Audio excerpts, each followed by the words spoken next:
এই মাদ্রাসার নামের মধ্যে আছে তাহফিজুল কোরআন মডেল মাদ্রাসা।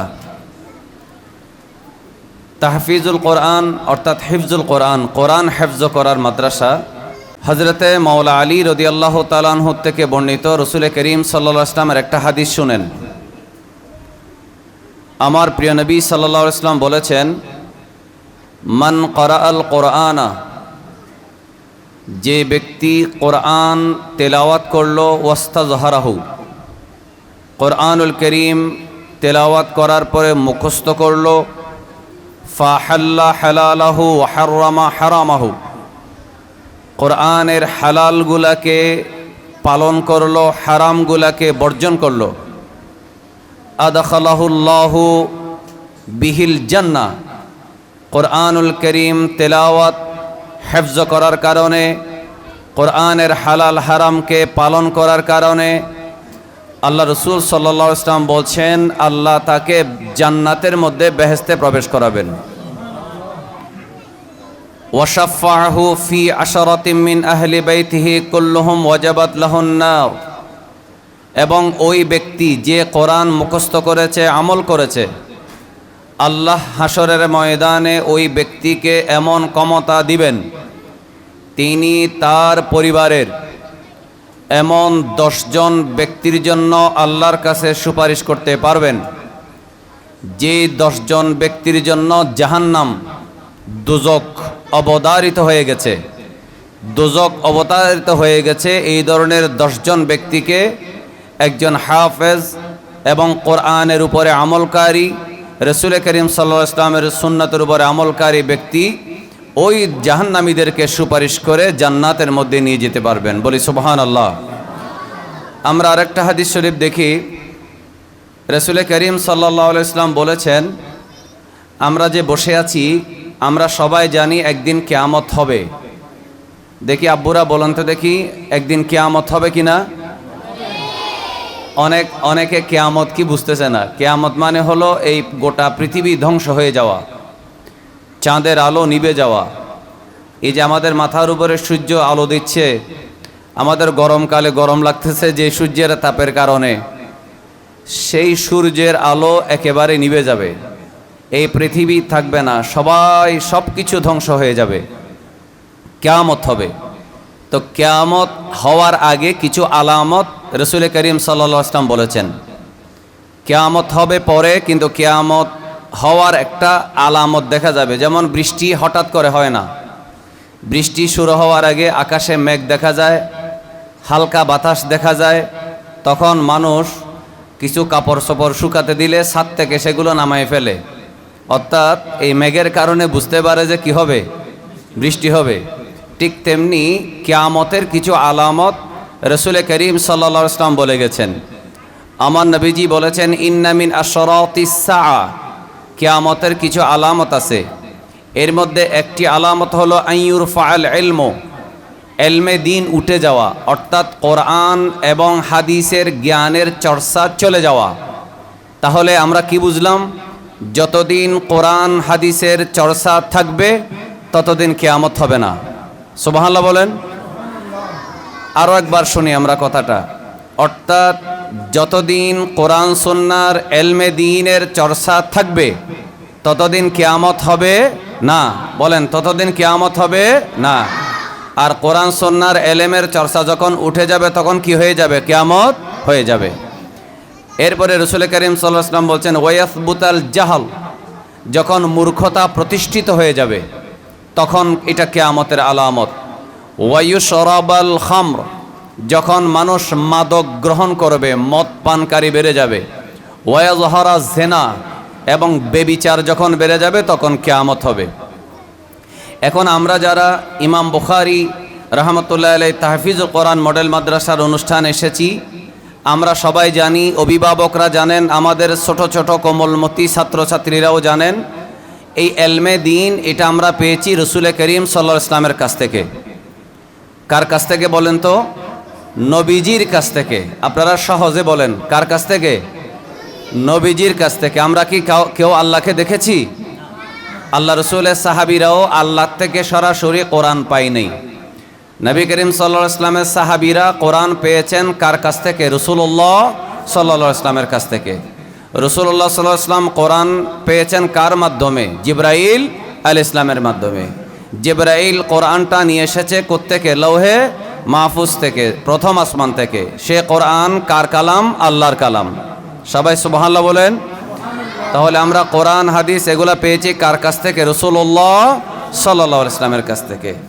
আচ্ছা সবাই বলেন তো, যে ব্যক্তি নবীজির দেওয়া কোরআন তো আল্লাহর কালাম, আবার নবীজির হাদিস পড়ার পরে কি সে কখনো নবীজির সাথে বেয়াদবি করতে পারে?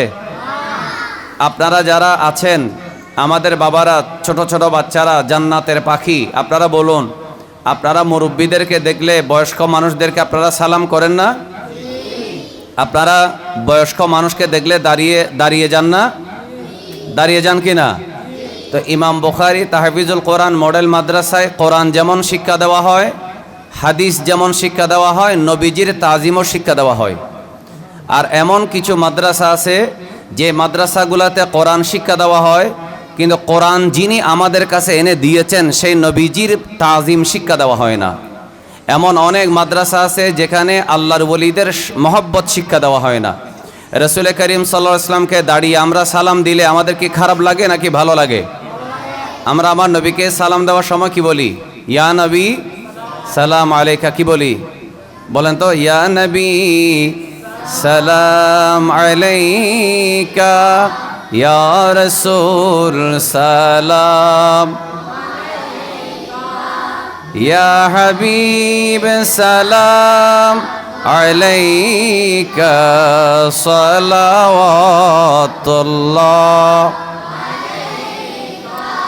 এখন তো আপনারা বসে বসে পড়েছেন, শুধু আমি একজন, এই দুই একজন ছাড়া সবাই বসে বসে পড়েছেন। তা আমরা কিছুক্ষণ পরে দাঁড়িয়ে পড়বো না? বলেন না। আমরা ইয়া নবী সালাম আলাইকা বলার সময় কি বসে থাকবো নাকি দাঁড়িয়ে থাকবো? দাঁড়িয়ে পড়লে কি বেয়াদবি হয় নাকি আদব হয়? এই আদব দেখালে, নবীজিকে ইয়া নবী সালাম আলাইকা বলার সময় আদব দেখালে আল্লাহ কি নারাজ হবে নাকি খুশি হবে?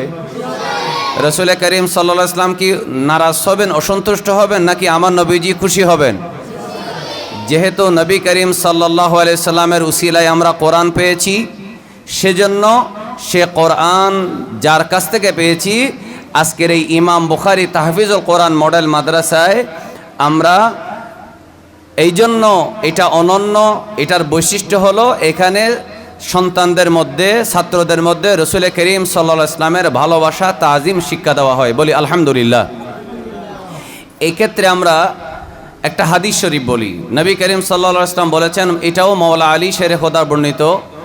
রাসূল করিম সাল্লাল্লাহু আলাইহি ওয়াসাল্লাম বলেছেন, আদ্দিবু আওলাদাকুম আলা সালাসাতি খিসাল।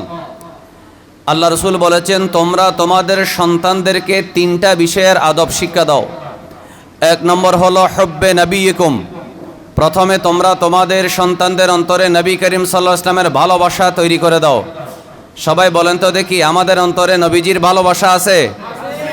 আমরা আমাদের নবীকে ভালোবাসি? আচ্ছা, দ্বিতীয় নম্বর কথা হলো ওয়া হুব্বে আলে বাইতিহি, এবং আওলাদ রসুলের ভালোবাসা তাদের অন্তরে সৃষ্টি করে দাও। এটাকে বলেছেন রাসূলুল্লাহ সাল্লাল্লাহু আলাইহি ওয়াসাল্লাম।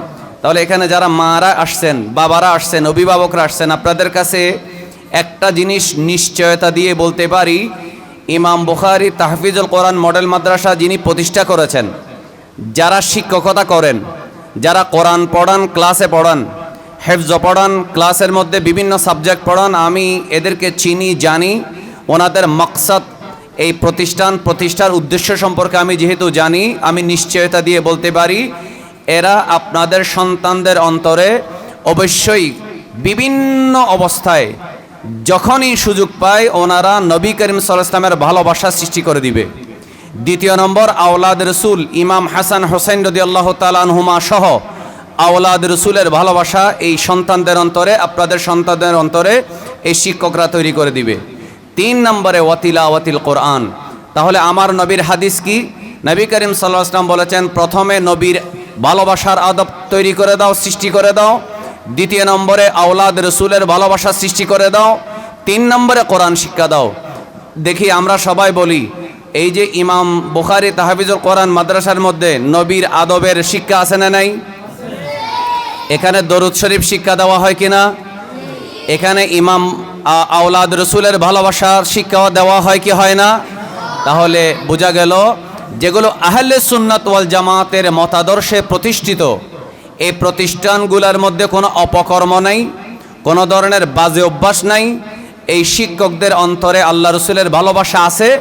নবীর হাদিস অনুসরণ করে ওরা সন্তানদের অন্তরে, ছেলেদের অন্তরে নবীর ভালোবাসা পয়দা করে দেয়, আওলাদ রসুলের ভালোবাসা সৃষ্টি করে। এরপরে এরা তাদেরকে নবীজির হাদিস অনুযায়ী কোরআন শিক্ষা দেয়।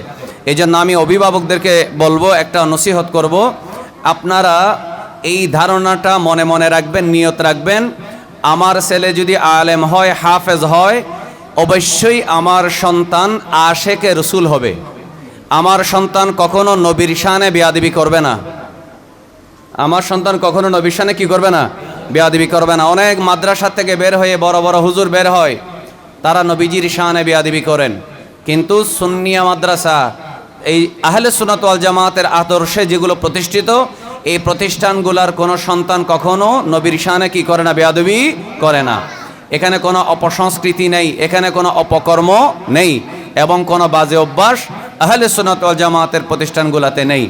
একটা হাদিস শরীফ আমি বলি, আল্লাহ রসুলের একজন সাহাবী হযরতে যায়েদ বিন সাবিত একটা ভাষা শিখতে, এখানে মা বোনেরা আছেন, আপনারা একটু খেয়াল করেন কথাটা, একটা ভাষা শিখতে কয়দিন লাগে? এখানে অনেক মা বোনেরা আছেন যারা জানেন ওনাদের অনেকের স্বামী বিদেশে আছে, 30 বছর সৌদি আরবে কাজ করে, খেয়াল করুন, কিন্তু আরবি শিখতে পারে নাই, এরকম অনেক মানুষ আছে। 20 বছর বিভিন্ন দেশে কাজ করে, আরবি শিখতে পারে নাই, ইংরেজি শিখতে পারে না, এরকম মানুষ আছে। কিন্তু নবী করিম সাল্লাল্লাহু আলাইহি ওয়াসাল্লাম যায়েদ বিন সাবিতকে বললেন, হে যায়েদ, তুমি হিব্রু ভাষা শিখো। হিব্রু ভাষা, এটা তিরমিজি শরীফের 2715 নম্বর হাদিস। নবী করিম সাল্লাল্লাহু আলাইহি ওয়াসাল্লাম কি বলেছেন? আমারানি রাসূলুল্লাহ সাল্লাল্লাহু আলাইহি ওয়াসাল্লাম আন আতাআল্লামা মিন কালিমাতে কিতাব ইয়াহুদ। আমার নবীজি আমাকে হিব্রু ভাষা, ইহুদিদের ভাষা শিখতে বললেন। সাহাবী বলেন, তো আমি বললাম, ইয়া রাসূলুল্লাহ, আমি তো হিব্রু ভাষা জানি না। আল্লাহ রাসূল সাল্লাল্লাহু আলাইহি ওয়াসাল্লাম বললেন, শিখো। তখন ওই যায়েদ বিন সাবিত রাদিয়াল্লাহু তাআলা আনহু হিব্রু ভাষা শেখা শুরু করলেন। তো তিনি বলছেন, মা মাররা বি নিসফু শাহরিন হাত্তা তাআল্লামতুহু, 15 দিন অতিবাহিত হওয়ার আগে, আমার মায়েরা, অভিভাবকরা খেয়াল করুন, একটা ভাষা, নতুন ভাষা লেখা শিখা, গ্রামার শিখা, বুঝার ক্ষমতা, বলার ক্ষমতা, লেখার ক্ষমতা, অনুবাদ করার ক্ষমতা সৃষ্টি করা কত বছরের পর বছর লাগে। কিন্তু আমার নবীজি সাল্লাল্লাহু আলাইহি ওয়াসাল্লাম যখন বললেন যায়েদ বিন সাবিতকে তুমি ভাষা শিখো, তো নবী করিম সাল্লাল্লাহু আলাইহি ওয়াসাল্লামের নির্দেশে ভাষা শিখার কারণে যায়েদ বিন সাবিত বলেন, মা মাররা বি নিসফু শাহরিন হাত্তা তাআল্লামতুহু, আমি নবী করিম সাল্লাল্লাহু আলাইহি ওয়াসাল্লামের দোয়ায়, আমার নবীর নির্দেশে আমি 15 দিনের কম সময়ে একটা ভাষা শিখে ফেলেছি। এখান থেকে আমরা আরেকটা জিনিস শিখলাম, সেটা হলো যার অন্তরে এই বিশ্বাসটা থাকে, আমি এলমে কোরআন, এলমে হাদিস এগুলো পেয়েছি কার কাছ থেকে? রাসূলুল্লাহ সাল্লাল্লাহু আলাইহি ওয়াসাল্লামের কাছ থেকে। তাহলে ওই সন্তান কখনো মিসগাইড হবে না, খুব সহজে আলেম হতে পারবে। আল্লাহ তাআলা আপনাদেরকে আলেমে দ্বীন হওয়ার তৌফিক দান করুন। সবাই বলুন আমিন। এই আশা রাখবেন, আপনাদের সন্তান আর কিছু না হোক, অন্তত বিশুদ্ধভাবে আপনার জানাজাটা যেন পড়াতে পারে। বলেন না ইনশাআল্লাহ? আপনাদের সন্তানরা আপনাদের জানাজাটা পড়াবে এবং কবরস্থানে দাঁড়িয়ে সুন্দর করে শুদ্ধভাবে কোরআন তেলাওয়াত করে সূরা ফাতিহা, সূরা ইখলাস পড়ে আপনার কবরে জিয়ারতটা করবে। এই আশাটা আপনারা রাখবেন। আর নিয়ত রাখবেন, আপনার ছেলে যেন আলেম হয়, আশেকে রসুল আলেম হয়, ফাসেক যেন না হয়। তো আশেকে রসুল আলেমের মা বাবা হওয়ার জন্য নিজেদেরকে অনেক কিছু কন্ট্রোল করতে হবে, অনেক কিছু ছেড়ে দিতে হবে, অনেক বিনোদন, এন্টারটেইনমেন্ট বর্জন করতে হবে। সেই ত্যাগ যদি করতে না পারেন, স্যাক্রিফাইস যদি করতে না পারেন, বিনোদন যদি ছাড়তে না পারেন, স্কুলের ছেলেটা ডাক্তার হতে পারে, ইঞ্জিনিয়ার হতে পারে, কিন্তু আলেমের মা হতে হলে, আলেমের বাবা হতে হলে কিছু জিনিস ছাড় দিতে হয়। এগুলা মানসিকতা রাখলে, নিয়ত সাফ থাকলে, নিয়ত ভালো থাকলে ইনশাআল্লাহ আপনারা আলেম এবং হাফেজের মা হতে পারবেন। আর আপনাদের কথা কি বলবো, যারা শিক্ষকতা করছেন, যারা মাদ্রাসা প্রতিষ্ঠা করেছেন, আপনারা কি কাজ করেছেন এটার বদলা অবশ্যই আপনারা দুই জাহানের মধ্যে পাবেন, দুনিয়াতেও পাবেন, আখিরাতে পাবেন ইনশাআল্লাহ। আপনারা যারা জান্নাতের পাখি হাফেজে কোরআন আলেমরা এখানে এসেছেন, আমি এসেছি নসিহত করার জন্য না, জান্নাতের পাখিদের কাছে দোয়া নেওয়ার জন্য। আপনারা সবাই আমার জন্য দোয়া করবেন। ও আখিরু দাওয়ানা আনিল হামদুলিল্লাহি রাব্বিল আলামিন। আসসালামু আলাইকুম ওয়া রাহমাতুল্লাহি ওয়া বারাকাতুহু।